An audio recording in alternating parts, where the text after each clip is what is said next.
you're being labelled an icon. And that's not just an emotive term, like a big sweeping judgment term. That's about record sales, crowd attendance. I mean, it's a success story, isn't it? Fat Freddy's is a remarkable success story. Do you remember when you and Toby and Moo were kind of riffing late 20th century, just making it up as you went along? Did you ever think you'd be here? Nah, I definitely didn't think we were going to be here or icons. I guess that just comes with, how long you're in the game for, how long you're making music for. I guess that's what it feels like to me. If you're an icon, it's a time thing. You've been doing something for a certain amount of time, and they'll just give it to you at the end of the day. It doesn't matter how good you are. I don't believe that. I think you're just being modest there. I mean, I've been watching a huge amount of live stuff. The one I've become obsessed with is Shiverman at Alexandra Palace. Oh yeah, that was actually quite special, that one. Yeah. Yeah. No, I was preparing for that for a month or so, actually, like a whole month. I was thinking about that show. And when you think about it, what are you thinking about? Just about how good I really want to be. Because that feels like, even by your standards, you're peaking in that live show, right? Yeah. No, it felt really good. Everything went really well. But the point I'm making is, and I'm going to rebut your modesty about longevity. This is not simply time served. It seemed to me that night you and the crowd were a two-hearted creature.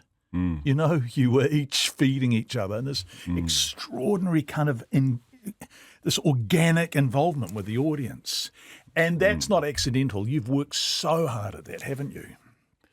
Yeah, that's right. It was probably a little bit more free-flowing in the early days, but by about that stage, production was really good, and we had a really good set, and things would happen when they were supposed to happen in the sets, so that was quite different from when we started. So, yeah, it was a lot of hard work getting up to that point, yeah.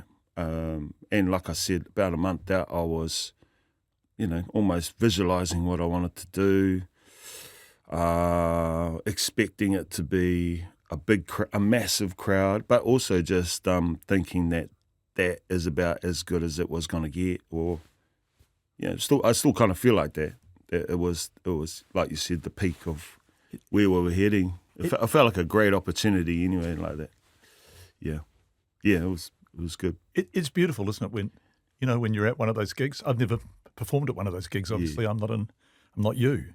Yeah. But when you're there, that sense of joy and wonder and gratitude, and you do, I think everyone there will remember it forever. When you go back and look on the concerts that you never forget, that's one of them, isn't it? Yeah. Is that you as a performer too with that gig? Yeah, with that gig. That gig had everything that I was looking for in a performance, which is just to be really not afraid, very low level of anxiety, very high level of creativity. So, yeah, that's all we're really looking for when we're trying to do shows, I think. Yeah. More than a quarter of a century on, do you still feel anxiety sometimes? Oh, yeah. Well, it's a little bit different now. I think my anxiety comes from being a little bit too quiet in the stages leading up to the shows and hoping that people don't get offended. Well, explain that to me. Well, what's going on? Well, it's just things like show day probably tend to not talk so much just because I got to save my voice, and also I just find probably keeping to myself can help stay a little bit more locked into music and not get too distracted and stuff like that. So, do you need to have the conversations any longer? I mean, do you need to talk? Nah, not really. Toby about what yeah. Kind of. I mean, I don't want to do you a disservice. I was going to say it must be intuitive, but also you guys work really, really hard at being tight, don't you? Yeah, when we're on stage, I think that's where most of the hard work's done these days. So, continuing to stay connected is really important, in the middle of the show. And I think just gratitude that we feel individually can be shared around a lot. I'm the guy that points at look how amazing he is. Oh, I think he's amazing. everybody, can you see how amazing? That kind of, I don't know, it's just the energy of, that's the type of energy I think I continue to get in spades, with the shows, just wonderment, just being able to look and really truly appreciate your bandmates, just how good they are and how, yeah. It's true too. All of those things. I mean, there's no one on the stage you can't point at and say, isn't he amazing? And he is amazing. That's all true. Yeah. Can you point at yourself and say he's amazing? Can you do that? Oh, no, we don't do that. No. Well, yeah. No, I get a certain sense. There's always pride. I'm always proud of a good performance. I'm proud of, the work we put in leading up to this show. So, I mean, these shows are a lot different. Obviously, we don't have moves. So, we've all had to pitch in quite a lot. And for me, it was actually taking over some of Moo's role, which couldn't have even, thought of that before. But, I'm extremely proud of what I've done pre-production-wise to get the show to where it needs to be. And I guess doing the shows is, I don't really feel like... I need any, appreciation for myself. Just the work that we put in together. Moo died last July, so it's not even a year, man. And the band put out this beautiful statement. I'm going to read from it. The star by which we navigated across the sea is gone, and the crowns of flowers that adorned our heads are forever broken.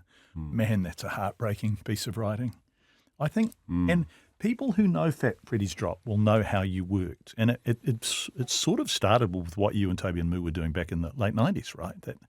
But I think that line, the star by which we navigated across the sea, that was Moo, wasn't it? Can you explain to people who are less familiar with your music what Moo's role was and how the band is different without him?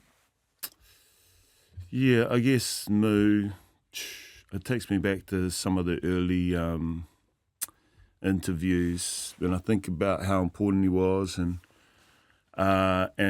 by how much of a leader he was. So, we got Moo on one side we're doing an interview, we got me on the other side, and Moo's very calm and clear and able to articulate and has a very clear vision for the band, and I'm just kind of nodding and laughing and whatever. So for me, it was that kind of energy that the band really needed to kind of progress and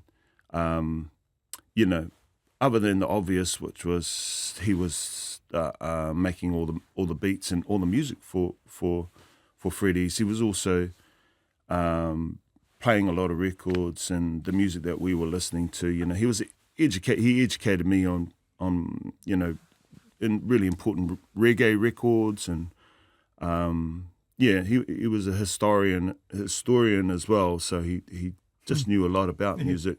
I don't know, that's a really hard question, John. But, for me, I guess his energy and being able to articulate, he's a very articulate person and he just had a...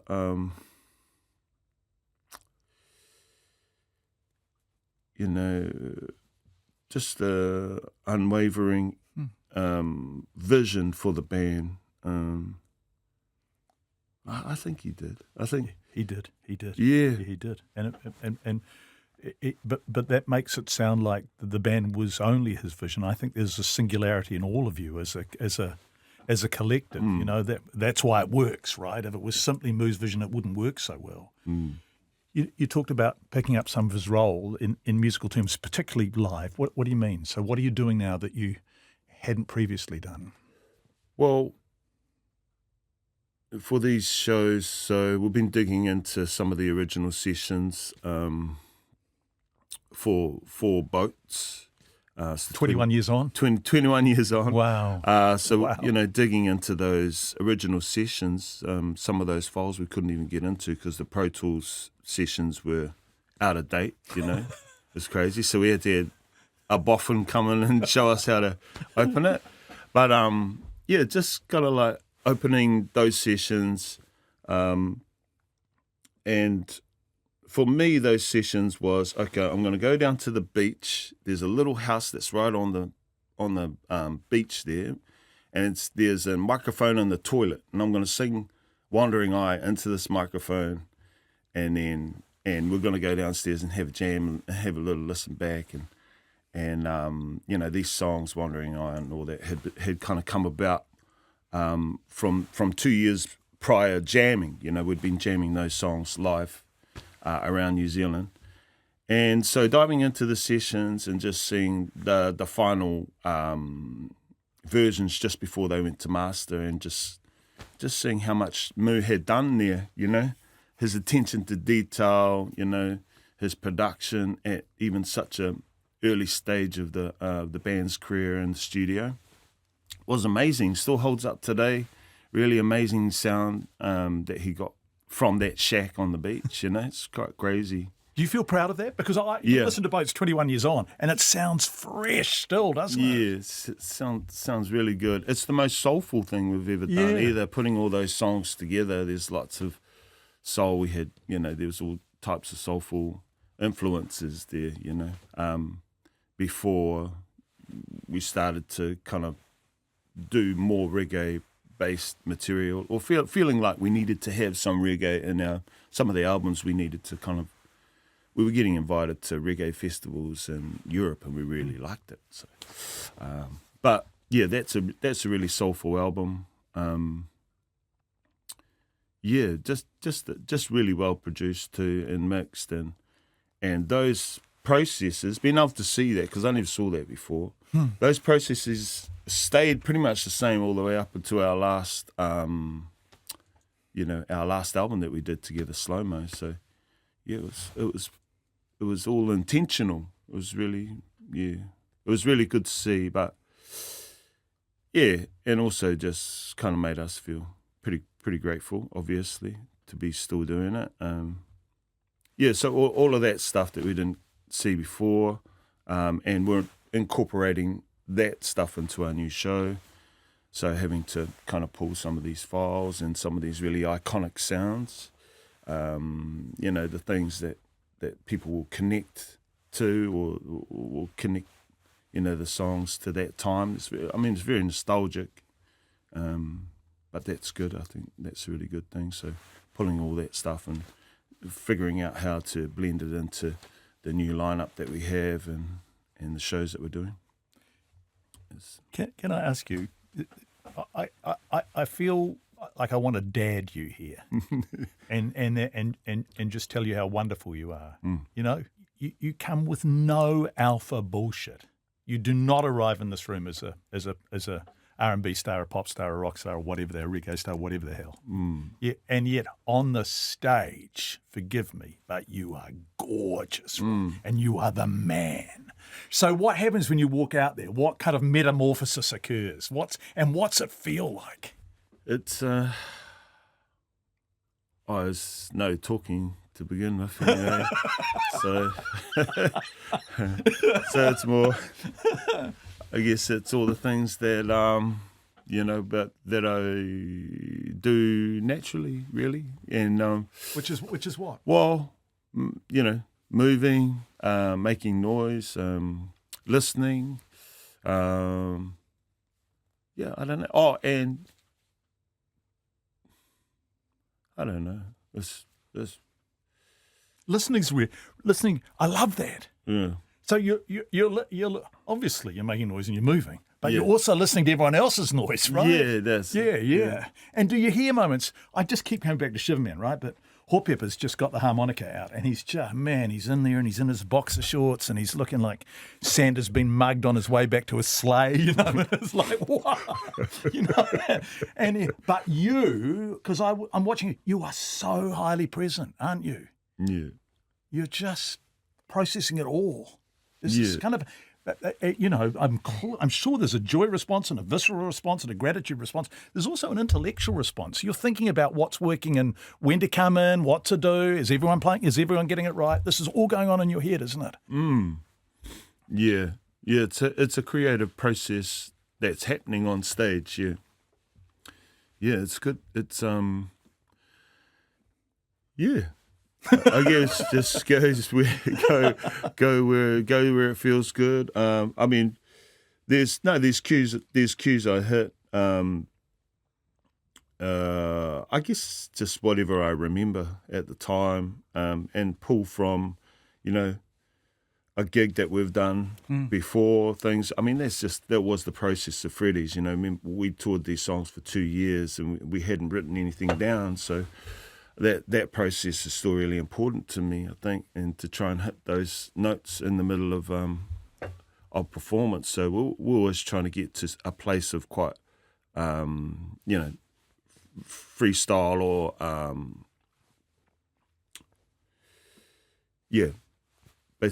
basically just trying to jam as much as we can. And I'm looking at the jams you got coming up, right? You're going to Norway, Sweden, Denmark, Germany, Netherlands, Belgium, Germany, Spain, back home for a couple of months, Spain, France, Switzerland, France, UK. It's extraordinary. And all of those gigs will be at big venues and all of them will be sold out. And all of those people are already excited about seeing you. Yeah. Isn't that amazing? Yeah. Yep, it's good. We're looking forward to getting overseas, and especially with the show that we have, it's been exciting that we just did 3 nights. We've been touring around the country, so the show's really come together, and I think we've had an amazing response. We've been running the Boats album, pretty much in the order that it's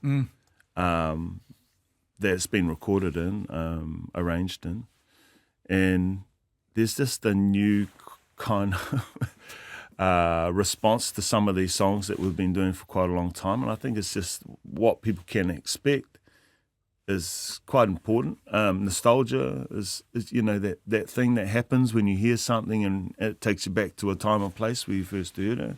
It's really present in these shows, and it's quite amazing to see. And I think we've done a really good job of putting it all together, and I'm really excited for people to have that kind of experience overseas as well. But I mean, we've been touring to Europe so many times now. Yeah. It's a lot of those places familiar to us now, the people, and I think the responses are generally the same. I feel the timing of, especially with Moo's death, I think the New Zealand shows will probably be a little bit more special, and I can only imagine though. But I think, especially in Wellington, it hit everybody pretty hard. I think, we were all kind of feeling it. He was a big person in that community, and I think, he was. Yeah, I think for that reason, the New Zealand shows, I think we can all kind of imagine a little bit more how much of a loss it was. But yeah, traveling overseas is exciting. We've got a few people that, the drummer and the bass player. We're really excited to bring those guys over. Corey Champion and Johnny Lawrence, who are amazing Wellington musicians, and they're kind of in quite a few other bands, but I'm just really, really enjoying playing with them and looking forward to taking them on the road. So, yeah. Do you ever have moments where you look at each other, you old boys, the originals, and think, oh my God, here we are in Madrid, and it's a sellout and thousands of people are coming. Do you ever think, what the hell? Oh, yeah. Are you just used to it now? Just used to it. It's a quarter of a century. I know, man. Yeah, it's like we just get used to it. We're there, and once, maybe 2 times a year, and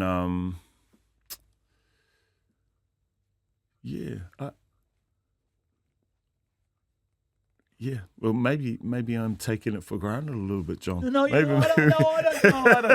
don't think you are. I've knowing that I was going to do this interview, I've spent a week watching you perform live. So I'm sort of full of that wonder and gratitude. There's an American poet I love, Frank O'Hara. Dallas, I don't know if you know him. He was a beautiful poet. People used to ask him about his poetry, and he didn't really want to answer. And he'd say to them, "It's all there in the poetry." Just Yeah. read the effing poems, you know. And it's hard to talk about music when it's all there in the music, right? Yeah. Actually, just come and see us live. Well, on behalf of everyone who's been watching you live, you know, Boats. I mean, there'll be people who saw you do Boats 21 years ago, right? Coming back to see it again. Yeah. Isn't that yeah. beautiful that you survive? And anyway, I'm just going to say that there are few things in life as joyful as seeing you guys live when the crowd is, and you are all surfing the Awesome. same Thank you. wave. And yeah, congratulations. Thank you, man. And I'm really sorry about Moo, but Moo is a beautiful, beautiful man. I don't have to tell you that. Yeah. But I really wish the band well, and I hope that the travels are fantastic. And it's really lovely to see you, Dallas. Always is. You too, John. Very, very good to see you. Cheers.